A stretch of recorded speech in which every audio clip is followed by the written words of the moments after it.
Bismillahirrahmanirrahim.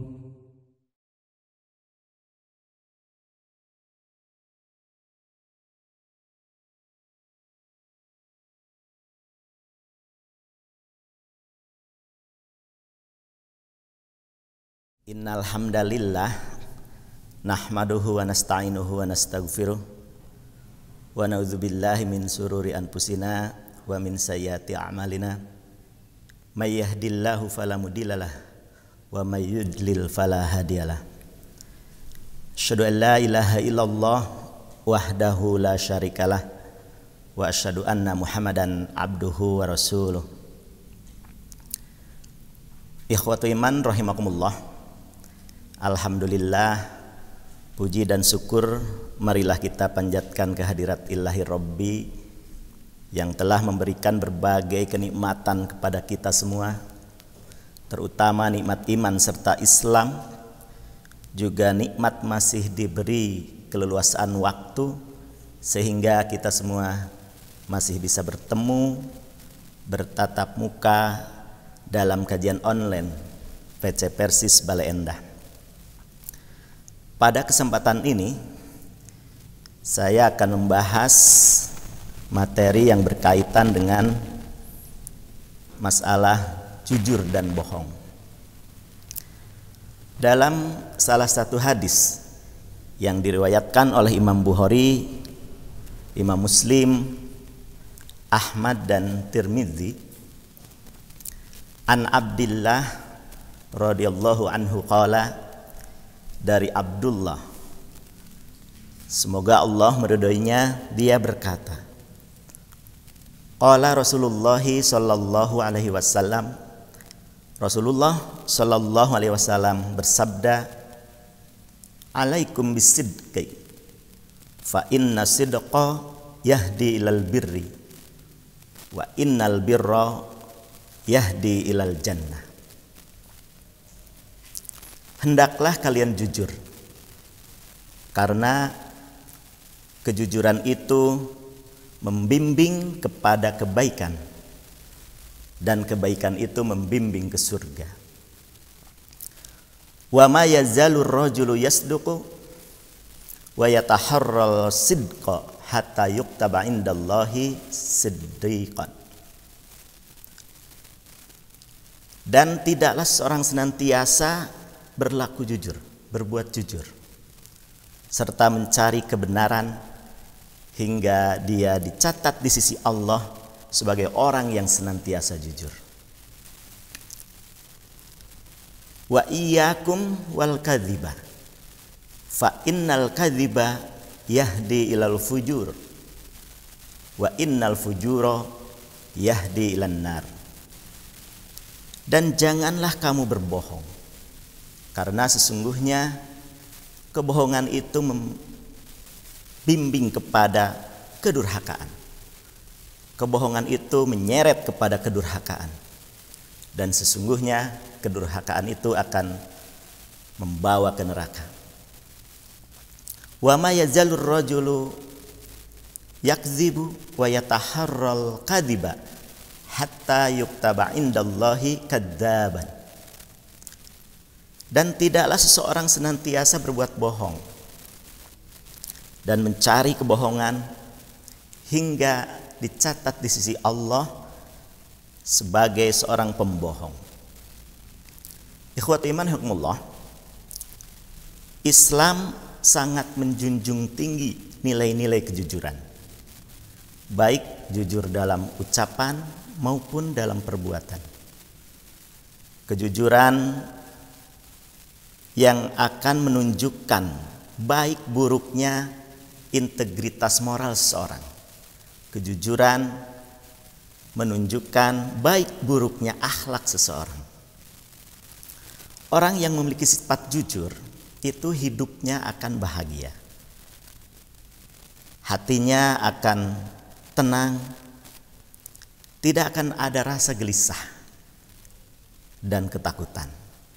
Sementara sebaliknya, ketika seseorang sudah biasa berbohong, maka hidupnya tidak akan bahagia.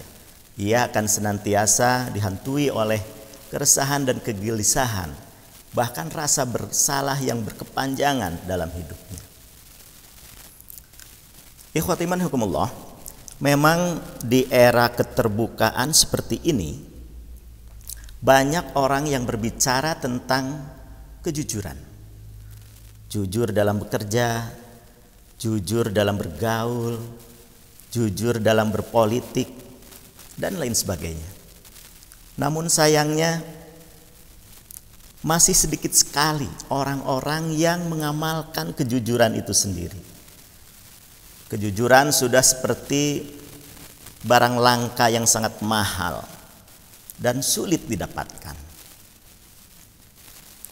Bahkan orang yang jujur itu diasingkan, kesananya disingkirkan, dan orang-orang yang berbohong itu bersekutu, berkumpul, dan mengakui bahwa kebohongan itu justru sudah dianggap biasa. Dan bahkan justru kebohongan itulah yang dianggap benar. Itu di era zaman sekarang. Padahal di dalam Al-Quran dan hadis-hadis Rasulullah itu banyak ayat-ayat yang mengajak agar manusia itu berbuat jujur. Seperti salah satunya dalam Al-Quran surah At-Taubah ayat 119, Allah telah berfirman, Ya ayyuhalladzina amanu taqullaha wa kunu ma'as-shadiqin. Wahai orang-orang yang beriman, bertakwalah kepada Allah dan bersamalah kamu dengan orang-orang yang benar, dengan orang-orang yang jujur. Di sini Allah mengajak, menyeru kepada orang-orang yang beriman agar beriman kepada Allah, senantiasa mengikuti perintah Allah, perintah Rasul, mengikuti syariat yang diberikan oleh Allah Subhanahu wa taala, dan menjalankan perintah serta menjauhi segala larangannya. Dan di ayat itu Allah memerintahkan agar bergabung, berkumpul bersama orang-orang yang benar, orang-orang yang jujur dalam keimanan, ucapan dan perbuatannya. Karena tidak akan ada keselamatan kecuali bagi orang-orang yang di dalam kehidupannya itu menjunjung tinggi nilai-nilai kejujuran. Kemudian Allah memberikan balasan bagi orang yang jujur itu di dalam Al-Quran surah Al-Ma'idah ayat 119 pula.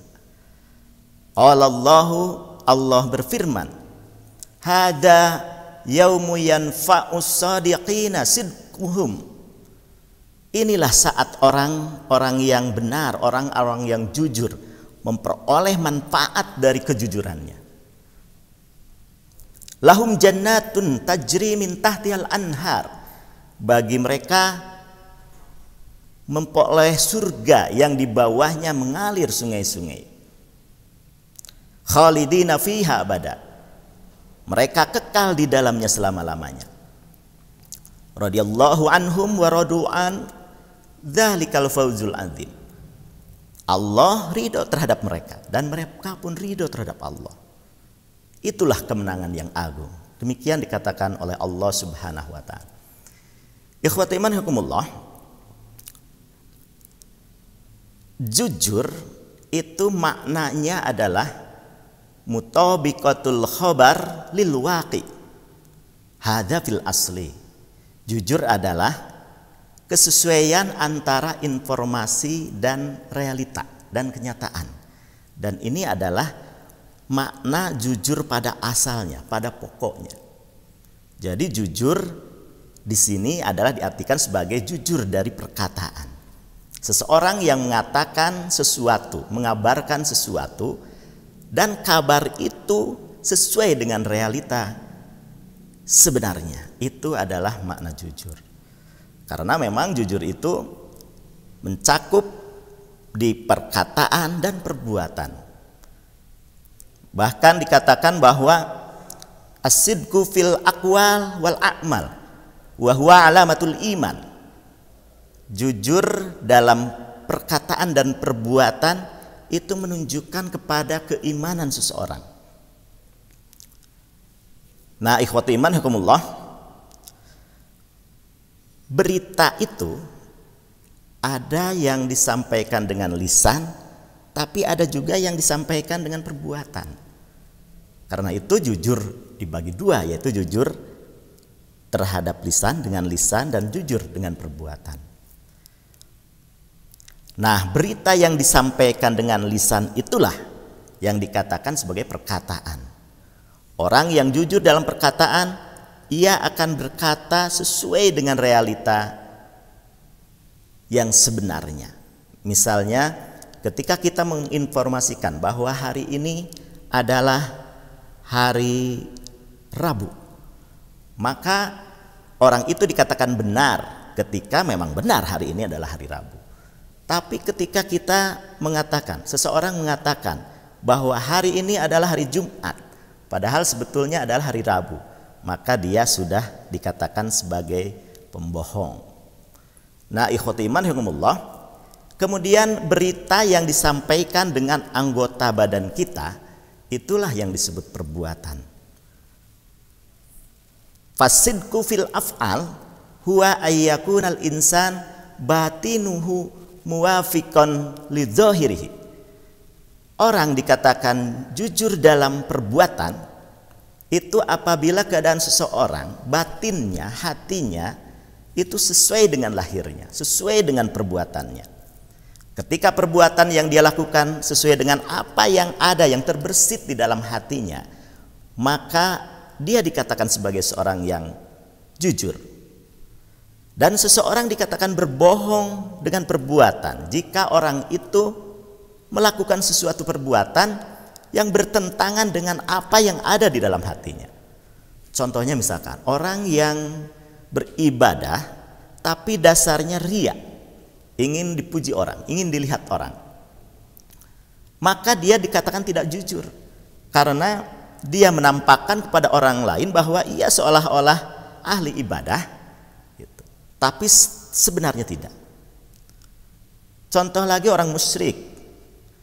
Orang musyrik itu bukanlah orang yang jujur karena dia zahirnya menampakkan ketauhidan, padahal kenyataannya tidak demikian. Di dalam hatinya tidak demikian.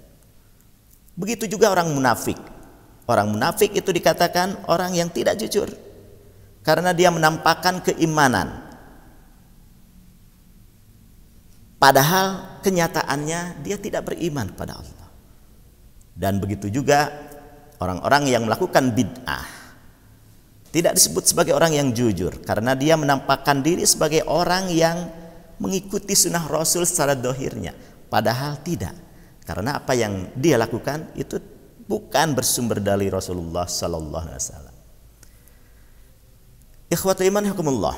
Kemudian ketika Nabi memerintahkan untuk jujur, lalu Nabi juga menjelaskan akhir dari kejujuran itu sendiri, yaitu alaikum bisidqi fa inna sidqa yahdi ilal birri wa innal birra yahdi ilal jannah. Hendaklah kamu bersikap jujur karena jujur itu akan membimbing kepada kebaikan dan kebaikan itu akan membimbing kepada surga. Jadi akhir dari amal kejujuran itu adalah surga nanti di akhirat. Dan sementara dalam hadis itu dikatakan ada kata-kata albir. Albir itu ismun jami'un likulli ma'anil khair wal ihsan wasidq wa ta'ah wa husnusillah wal muamalah. Jadi kata-kata bir itu adalah nama lengkap dari seluruh kebaikan, ihsan, kejujuran, ketaatan, dan hubungan baik dalam muamalah. Itu adalah albir. Albir atau kebaikan merupakan muara dari kejujuran. Orang yang baik, kebaikannya itu akan mengantarkannya ke dalam surga, yang itu adalah tujuan akhir dari keinginan kita, dari harapan kita. Kemudian Rasul menjelaskan wa ma yazalur rajulu yasduqu wa yataharras sidqa hatta yuktaba indallahi siddiqan. Dan tidaklah seseorang itu senantiasa berlaku jujur dan senantiasa mencari kebenaran hingga kemudian dia dicatat di sisi Allah sebagai orang-orang yang senantiasa jujur. Jadi kalau orang sudah terbiasa melakukan kejujuran, maka jujur itu akan menjadi akhlak bagi dirinya. Jujur itu akan menjadi sesuatu yang tanpa dipikir panjang pun dia langsung melakukannya dalam segala hal. Rasulullah adalah orang yang paling jujur. Sejak kecil ia tidak pernah berbohong. Dan karena kejujuran itu sudah menjadi akhlak, kemudian sehingga beliau diberi gelar Al-Amin, orang terpercaya. Bahkan oleh orang-orang jahiliyah sendiri, Rasul diberi gelar seperti itu. Demikian pula para sahabat, mereka senantiasa menjaga kejujuran. Contoh saja Abu Bakar misalkan. Beliau selalu membenarkan apa yang dikatakan oleh Rasul, yang dilakukan oleh Rasul, sehingga Abu Bakar kemudian diberi gelar As-Siddiq. Ikhwatu iman hukumullah. Kemudian Rasulullah meneruskan kembali, wa iyyakum wal kadziba, kebalikannya, dan jauhilah dan janganlah kamu berbohong. Fa innal kadziba yahdi ilal fujur, karena sesungguhnya kebohongan itu akan menunjukkan kepada al-fujur. Al-fujur itu adalah ismun jami'un likulli syarr. Al-fujur itu adalah nama lengkap dari seluruh keburukan yang condong kepada kerusakan dan perbuatan maksiat. Maka kemudian wa innal fujura yahdi ilan nar, kata Rasulullah. Dan sesungguhnya al-fujur itu akan menyeret dia ke neraka. Itu dikatakan oleh Rasulullah. Dan biasanya ikhwatu iman hukumullah, orang itu berbohong karena ingin membela diri atau ingin mendapatkan manfaat untuk dirinya. Dan ketika seseorang berbohong, maka yakinlah pasti akan diikuti oleh kebohongan-kebohongan yang lain. Contoh misalnya, ketika seorang anak ditanya, "Nah, kamu sudah sholat belum?" Nah, ketika anak itu berbohong, dia mengatakan sudah, padahal belum. Maka kemudian ketika ditanya kembali, "Kamu sholat di mana?" Nah, dia akan berbohong lagi. "Saya sholat di masjid," misalkan. Padahal kan tidak, karena sholat pun tidak.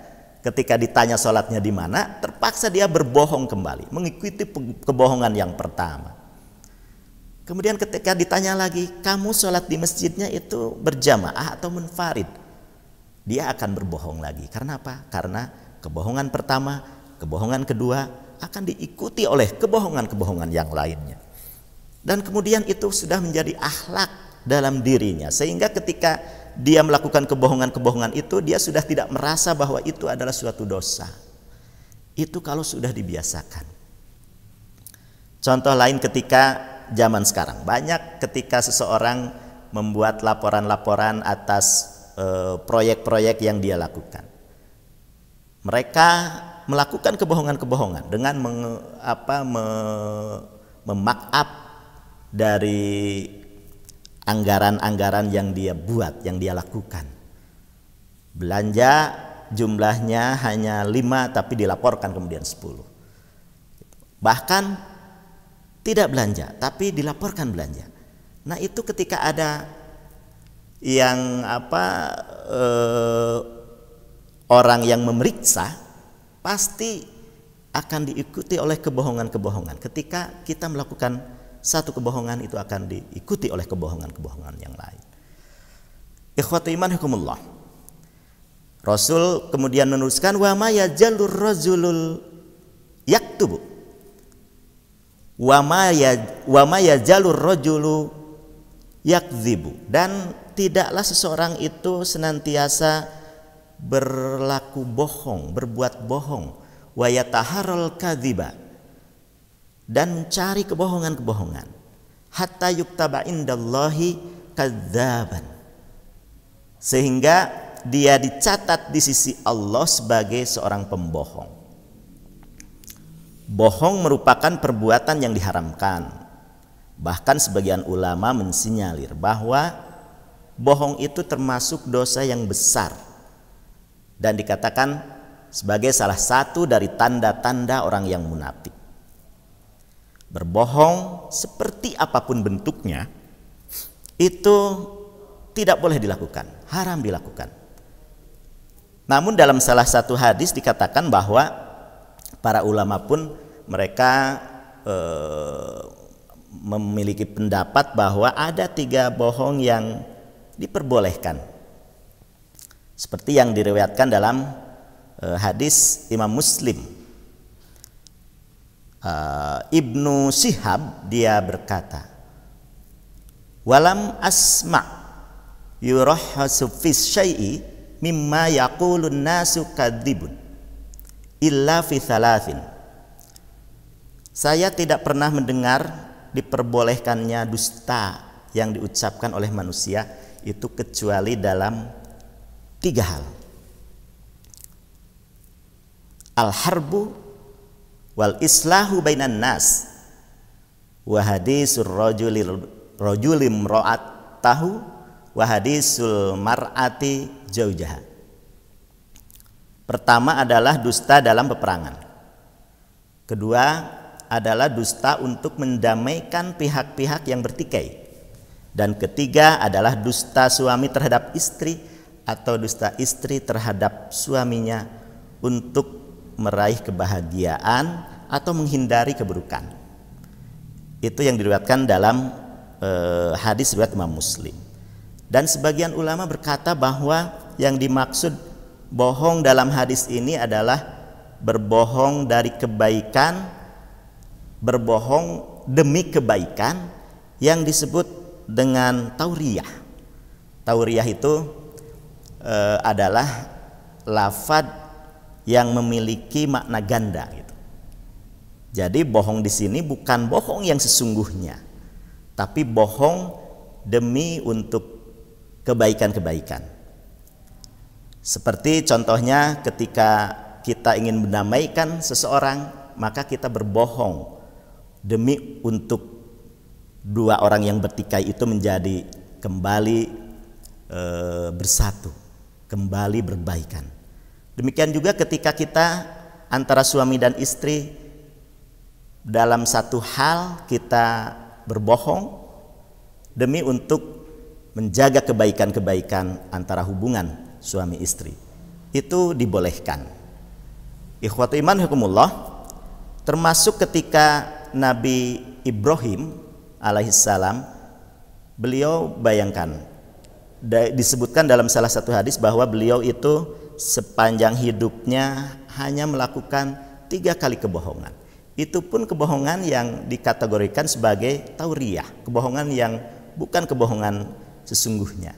Pertama adalah ketika Nabi Ibrahim diajak oleh ayahnya untuk menghadiri salah satu perayaan hari raya orang-orang kafir Babilonia. Ketika itu Nabi Ibrahim menolak dengan mengatakan bahwa ia sedang sakit, padahal sebetulnya tidak.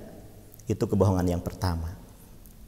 Kemudian kebohongan yang kedua adalah ketika Nabi Ibrahim sudah menghancurkan berhala-berhala yang kecil dan menyisakan satu berhala yang besar, dan ketika ditanya siapakah yang menghancurkan berhala-berhala ini, kemudian Nabi Ibrahim menjawab bahwa yang menghancurkan berhala-berhala itu adalah berhala yang paling besar.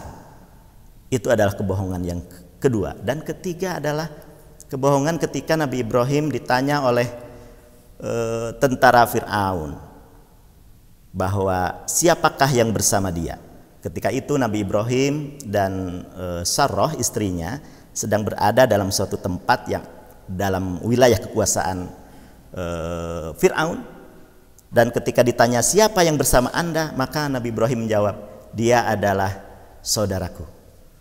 Nah, padahal maksud dari Nabi Ibrahim adalah saudara di sini adalah saudara seiman. Itu karena apa? Karena ketika diketahui bahwa ada seseorang yang bersama-sama sebagai suami istri dan istrinya itu diharapkan oleh Firaun, maka suaminya itu akan dibunuh. Maka Nabi Ibrahim terpaksa berbohong demi kebaikan. Itu yang dikatakan bahwa Nabi Ibrahim pernah berbohong 3 kali selama hidupnya, dan itu pun kebohongan yang bukan sesungguhnya. Kalau kita introspeksi diri kita sendiri, kita sampai sejauh ini, apakah kita sudah pernah melakukan kebohongan, atau kita sudah banyak melakukan kebohongan-kebohongan dalam hidup kita? Bahkan kebohongan-kebohongan itu sudah menjadi biasa bagi kita, sudah menjadi akhlak bagi kita. Nauzubillah min dzalik. Semoga kita dijauhkan oleh Allah dari sifat-sifat bohong, dan kita harus nantiasa bersifat jujur, bersifat benar. Dan kejujuran itu harus sudah menjadi darah daging bagi kita, harus sudah menjadi akhlak bagi kita, sehingga akan membimbing kepada kebaikan-kebaikan dan nanti akan memasukkan kita ke surga. Itu saja yang bisa saya sampaikan pada kesempatan ini. Mudah-mudahan ada guna dan manfaatnya bagi kita semua. Rabbana hablana min azwajina wa dzurriyyatina qurrata a'yun waj'alna lil muttaqina imama. Rabbana atina fid dunya hasanah wa fil akhirati hasanah wa qina adzabannar. Aqulu qouli hadza wa astaghfirullah li wa lakum. Wassalamualaikum warahmatullahi wabarakatuh.